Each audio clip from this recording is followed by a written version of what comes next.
ظاہر اس کے سامنے پیدا ہوتا ہے، باپ جانتا ہوتا ہے، اس سے زیادہ نبی علیہ السلام کو یہ جانتے ہیں کہ وہی پیغمبر ہے، لیکن نہیں مانا انہوں نے۔ نہیں ماننا ہوگا تو آپ جتنے مرضی دلائل رکھیں۔ ایون آج ٹیمپرڈ فارم میں جو تورات اور انجیل موجود ہے نا، اس میں بھی آپ کو نبی علیہ السلام کی پروفیسیز مل جائیں گی۔ اس کے اوپر بھی کئی ایک ویڈیوز نیٹ کے اوپر رکھی ہوئی ہیں، similarities between Christianity and Islam, similarities between Hinduism and Islam. Doctor Zakir Naik کی ویڈیوز ہیں، انہوں نے کتنی چیزیں پروف کی ہیں، موجود ہیں، جس سے، اور یہ بیسیکلی انہوں نے زیادہ تر محنت تو کی تھی احمد دیدہ صاحب نے رحمہ اللہ تعالی، انہی سے کاپی کیا ہے انہوں نے، خصوصاً کرسچینٹی کے پوائنٹ آف ویو سے۔ باقی جہاں تک ہندوازم اور باقی چیزوں کا تعلق ہے، وہ ڈاکٹر ذاکر نائک کو کریڈٹ جاتا ہے کہ یہ انہوں نے ویلیو ایڈیشن کی ہے احمد دیدہ صاحب کے کام کے اندر، کوئی شک نہیں اس کے اندر۔ تو آپ پروفیسیز دیکھیں۔ اس وقت جو آپ کو وہ انارکلی جو بازار بائبل سوسائٹی والوں کو آپ لیٹر لکھیں، وہ فری آپ کے گھر بائبل بھجوا دیں گے، نیٹ کے اوپر پی ڈی ایف رکھا ہوا ہے۔ ویسے وہ منگوانے سے پہلے قرآن جو آپ کے گھر خلاف میں ہے اس کو خود پڑھ لیں۔ لوگ وہ بائبل منگوا لیتے ہیں، قرآن نہیں منگوا کے پڑھتے، قرآن بلکہ منگوانا بھی نہیں گھر پڑا ہوا ہے۔ میں اس لیے قرآن کے غلافوں کے بڑا خلاف ہوں۔ یہ غلاف کے اندر جو قرآن ہے کو نہیں کھولتا، کیونکہ جب بندہ یہ تصور کرتا ہے اس کو یوں یوں کر کے کھولنا ہے تو یوں یوں بند کرنا ہے، وہ بند ہی پڑا رہتا ہے۔ کتابیں بھی آپ کسی کو گفٹ کریں اس کے اوپر سے ساری وہ پیکنگ اتار کے دیا کریں، کبھی شاید وہ کھول کے پڑھ لے۔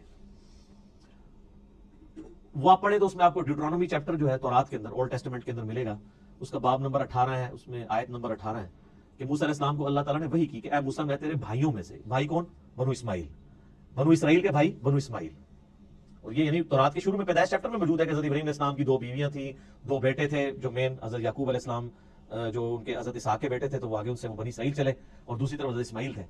تو میں تیرے بھائیوں یعنی بنو اسماعیل میں سے، بلکہ آج بھی آپ اسرائیل والوں سے پوچھیں، عرب لوگوں کہتے ہیں ہمارے کزنز ہیں، وہ مانتے ہیں اس بات کو، عربی ان کو کزن مانتے ہیں۔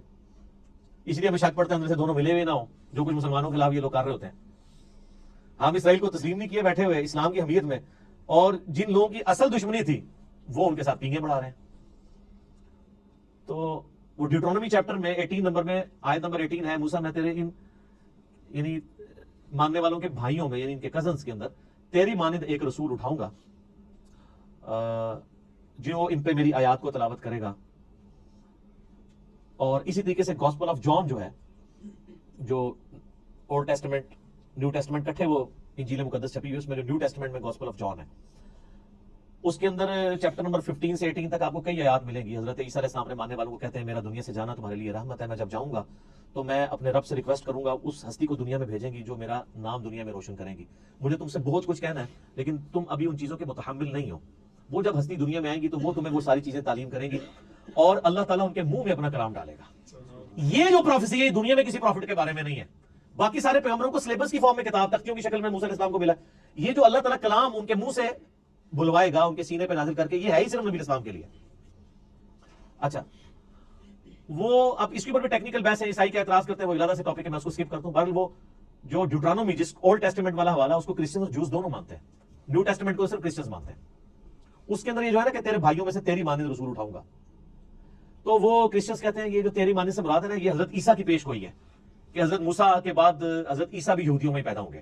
اس میں تو کوئی شک نہیں کہ حضرت عیسیٰ بھی یہودی تھے، یہودی النسل تھے، بنی اسرائیل میں سے تھے، لیکن یہ پروفیسی ان کے بارے میں پوری نہیں ہوتی، کیونکہ اس میں الفاظ ہے تیری مانند اور تیرے بھائیوں میں سے۔ بھائی تو بنو اسرائیل کے بنو اسرائیل نہیں، بنو اسماعیل ہے، ورنہ تو ہوتا کہ تم ہی میں سے اٹھاؤں گا، بھائی کہنے کی ضرورت ہی نہیں تھی، تیری اولاد میں سے اٹھاؤں گا، نہیں۔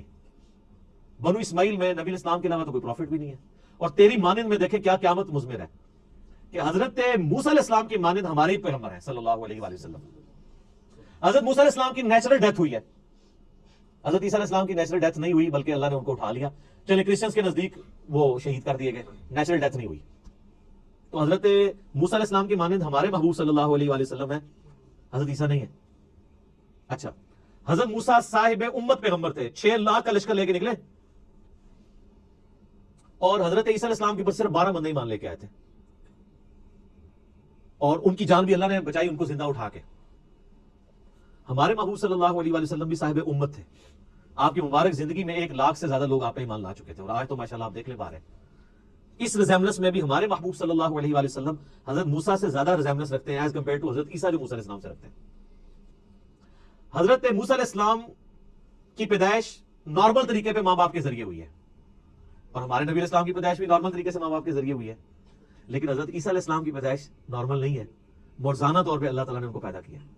اس ریزیمبلنس میں بھی ہمارے نبی علیہ السلام حضرت موسیٰ کی مثل ہے، حضرت عیسیٰ علیہ السلام ان کی مثل نہیں ہے۔ اس قسم کی کئی اس طریقے سے نئی شریعت حضرت عیسیٰ علیہ السلام تو 10 کمانڈمنٹس کو اسٹیبلش کرنے آئے تھے, کوئی نئی شریعت نہیں لے کے آئے.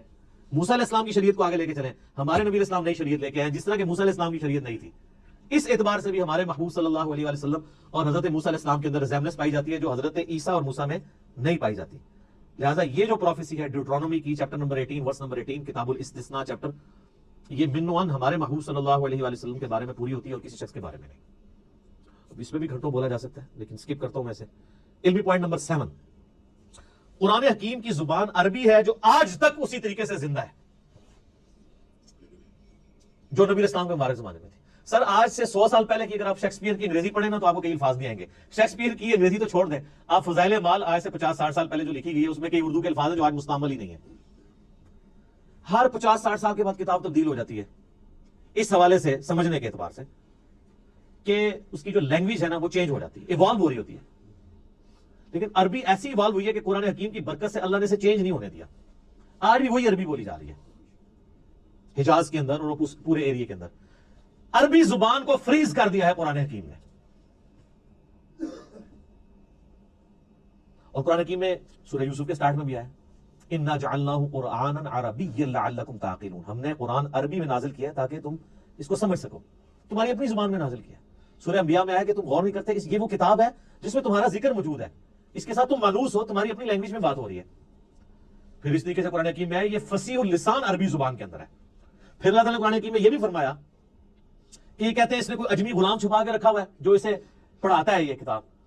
تو اللہ نے فرمایا کہ کیسا اجمی غلام ہے کہ جو کتاب ہے وہ فصیح عربی کے اندر ہے اور اجمی اس کو سکھا رہا ہے.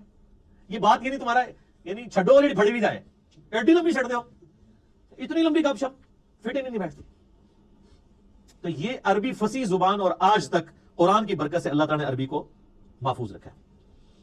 علمی پوائنٹ نمبر 8, قرآن حکیم کا جو ڈائلیکٹ ہے, لہجہ ہے, وہ عرب کے بادیہ نشین جو پینڈو لوگ, گاؤں کے رہنے والے, ریگستانوں کے رہنے والے, آرابی جنہیں کہا جاتا ہے, بدو لوگ, ان کے ڈائلیکٹ میں یہ قرآن نازل ہوا ہے.